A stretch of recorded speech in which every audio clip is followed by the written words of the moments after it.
Assalamualaikum warahmatullahi wabarakatuh. Di sini saya akan menjelaskan materi tentang bisnis dan etika dalam dunia modern.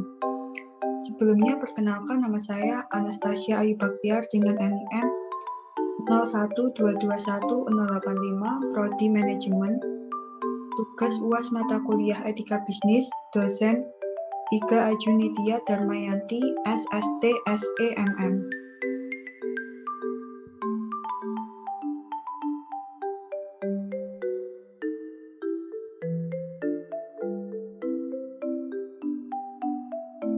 Hakikat bisnis. Hakikat bisnis adalah kebutuhan manusia yang berupa barang dan jasa yang harus terpenuhi kebutuhannya. Dengan usaha mendapatkan alat pembayarannya yaitu uang atau tukar-menukar barang atau barter yang saling menguntungkan antar kedua belah pihak.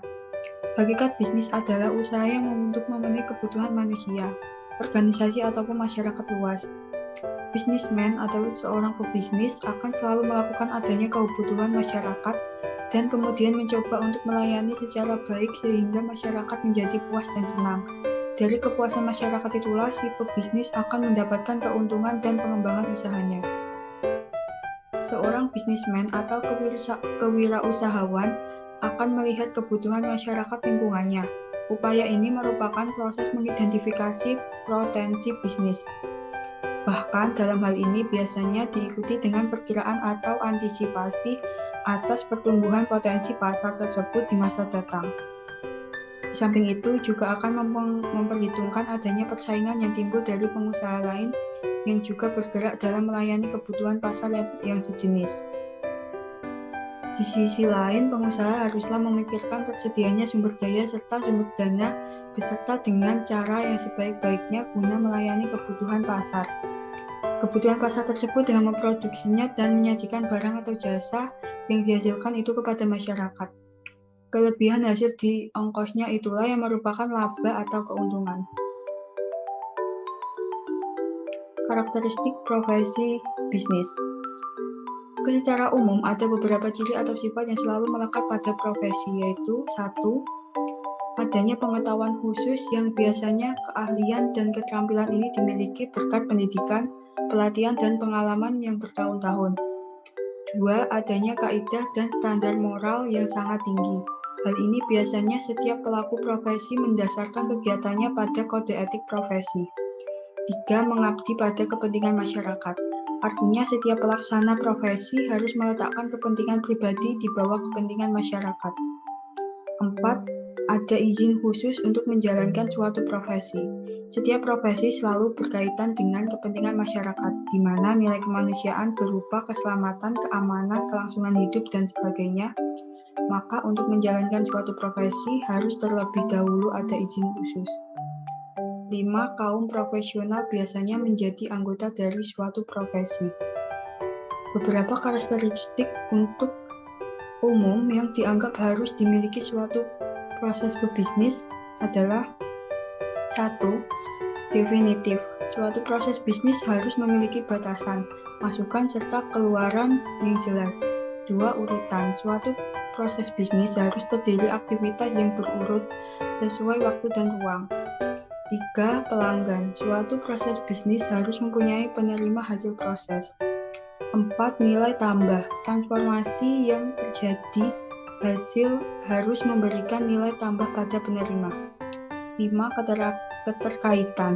Suatu proses tidak dapat berdiri sendiri, melainkan harus terkait dalam suatu struktur organisasi. Selanjutnya, ke bagian pergeseran paradigma dari pendekatan stockholder ke pendekatan stakeholder. Pergeseran paradigma dari pendekatan stockholder ke pendekatan stakeholder. Stakeholder atau stockholder paradigma adalah sebuah paradigma di mana Chief Executive Officer atau CEO berorientasi pada kepentingan pemegang saham. Pihak manajemen sebagai pemegang mandat agensi berusaha memperoleh keuntungan sebesar-besarnya untuk menyenangkan dan meningkatkan kemakmuran pemegang saham. Seakan-akan pemegang saham merupakan pihak yang paling berpengaruh bagi kelangsungan hidup perusahaan. Orientasi seperti ini mengakibatkan evaluasi yang dilakukan atas pengelolaan bisnis hanya dilihat dari aspek finansial. Prestasi manajemen hanya dilihat dari kemampuannya menghasilkan laba. Hal ini mendorong manajemen menghalalkan berbagai cara demi mengejar keuntungan. Tindakan demikian mengakibatkan adanya pihak-pihak yang dirugikan. Paradigma stockholder kemudian mengalami pergeseran, karena pada kenyataannya manajemen dihadapkan pada banyak kepentingan yang berpengaruh perlu diperhitungkan secara seksama. Bagaimanapun juga dalam kegiatan bisnis akhirnya muncul kesadaran bahwa dalam usaha memperoleh laba, selain stockholder, wajib juga diperhatikan kepentingan pihak-pihak lain yang terkena dampak kegiatan bisnis. Pihak berkepentingan stakeholder adalah individu atau kelompok yang dapat dipengaruhi atau mempengaruhi tindakan, keputusan, kebijakan, praktek, dan tujuan organisasi bisnis. Perusahaan berdiri di tengah-tengah lingkungan. Lingkungan merupakan salah satunya alasan mengapa bisnis itu ada. Pendekatan stakeholder terutama memetakan hubungan-hubungan yang terjalin ke dalam kegiatan bisnis pada umumnya. Pendekatan ini berusaha memberikan kesadaran bahwa bisnis harus dijalankan sedemikian rupa agar hak dan kepentingan semua pihak yang terkait yang berkepentingan dengan suatu kegiatan bisnis dijamin, diperhatikan dan dihargai. Pendekatan ini bermuara pada prinsip tidak merugikan hak dan kepentingan manapun dalam kegiatan bisnis. Hal ini menuntut agar bisnis dijalankan secara baik dan etis demi hak dan kepentingan semua pihak yang terlibat dalam suatu kegiatan bisnis. Adapun lingkungan yang berada di sekitar perusahaan adalah pemegang saham, kelompok pendukung, media massa, kelompok sosial, pemerintah asing, pemerintah setempat, pesaing, konsumen, pemasok, pekerja, dan kreditur. Tanggung jawab moral dan bisnis dalam dunia modern. Tanggung jawab perusahaan adalah tindakan dan kebijakan perusahaan dalam berinteraksi yang didasarkan pada etika. Secara umum, etika dipahami sebagai aturan tentang prinsip dan nilai moral yang mengarahkan perilaku seseorang atau kelompok masyarakat mengenai baik atau buruk dalam pengambilan keputusan. Menurut Jones, etika berkaitan dengan nilai-nilai internal yang merupakan bagian dari budaya perusahaan dan membentuk keputusan yang berhubungan dengan tanggung jawab sosial. Terdapat 3 pendekatan dalam pembentukan tanggung jawab sosial. 1. Pendekatan moral, yaitu tindakan yang didasarkan pada prinsip kesatuan. 2. Pendekatan kepentingan bersama, yaitu bahwa kebijakan moral harus didasarkan pada standar kebersamaan, kewajaran, dan kebebasan yang bertanggung jawab.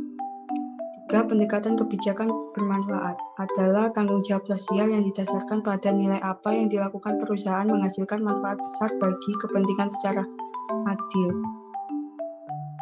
Kode etik berbagai profesi.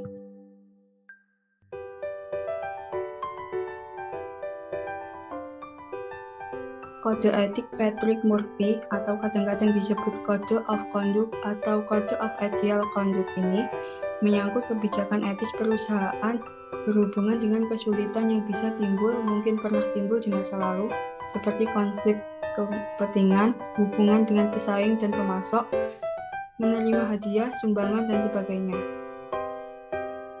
Latar belakang pembuatan kode etik atau sebagai cara ampuh untuk melembagakan etika dalam struktur dan kegiatan perusahaan.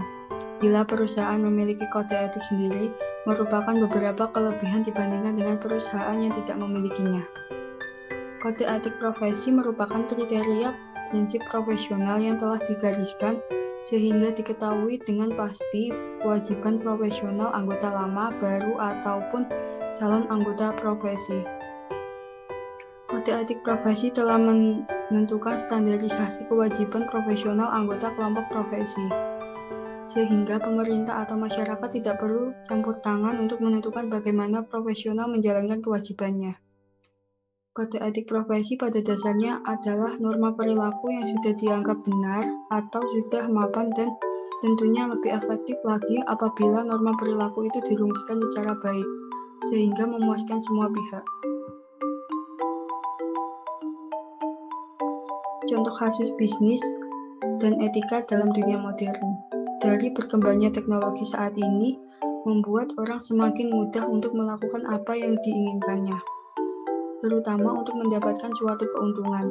Seseorang rela untuk berbuat tidak sesuai dengan etika dan moral. Contohnya dalam hal bisnis saat ini, banyak terjadi penipuan dalam jual beli online, dan hal-hal lainnya yang bisa merugikan orang lain.